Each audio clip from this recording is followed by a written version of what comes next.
அந்த வேலை செய்யறதுக்கு அவ்வளவு போட்டி போட்டுக்கிறாங்க.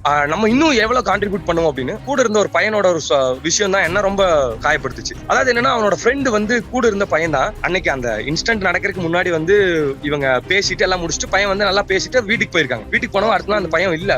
அப்ப அதை வந்து தாங்கிக்க முடியாம கிட்டத்தட்ட அவன் அந்த ஒரு நாள் ஃபுல்லாவே ஃப்ரஸ்ட்ரேட்டடா இருந்திருக்காங்க. அதுக்கப்புறம் அடுத்த நாள் காலையில, அதாவது இன்னைக்கு காலையில எந்திரிச்சு வந்து அது நடந்துருச்சு, இனி இருக்கிற மக்களுக்கு நம்ம என்ன பண்ணுவோம்னு சொல்லிட்டு அந்த பையன் ஜாயின் பண்ணி இப்ப எங்க கூட அந்த பையனும் ஒரு பையனா இருந்து எல்லா மக்களுக்கும் எல்லாமே சப்போர்ட் பண்ணிட்டு மனநிலை எப்படி இருக்கு? ஏன்னா ஒரு நைட் வந்து எல்லாரும் நிம்மதியா படுத்து தூங்குறாங்க, காலையில நமக்கு விடிகிற காலை அப்படிங்கிறது எப்பவும் போல நார்மலா தான் இருக்கும் அப்படிங்கிறாங்க.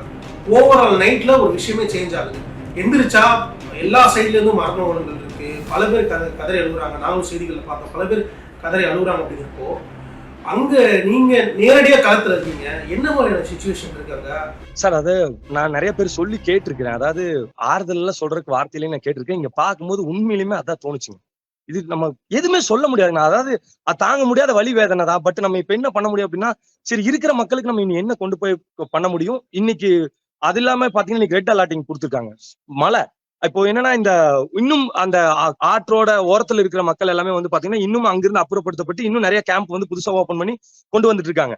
அப்ப என்னன்னா, நம்ம இப்போதைக்கு இருக்கிற மக்களுக்கு வந்து நம்ம என்ன பண்ண முடியும் அப்படிங்கறத நோக்கிதான் இருக்கு.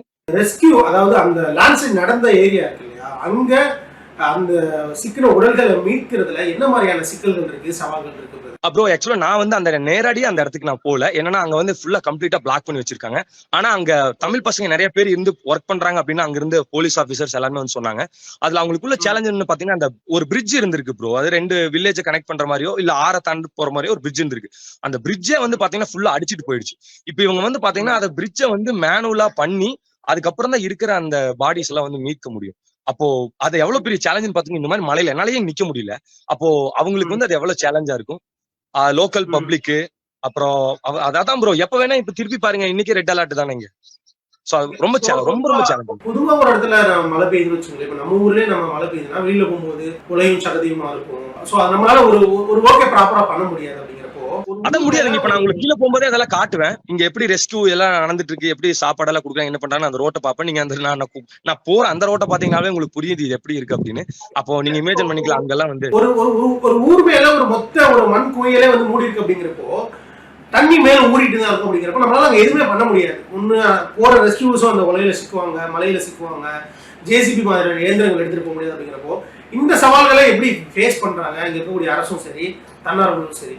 அதனாலதான் அந்த வெல் ட்ரைனடான இருக்கிற ஆட்கள் எல்லாமே கூட்டு வர்றதுங்க. அவங்களுக்கு இருக்கிற துணிச்சல் எல்லாம் வந்து அசாதாரணமா இருக்கும். அவங்க வந்து தன் உயிரையும் வந்து பணையம் வச்சுதான் வந்து அது பண்றாங்க.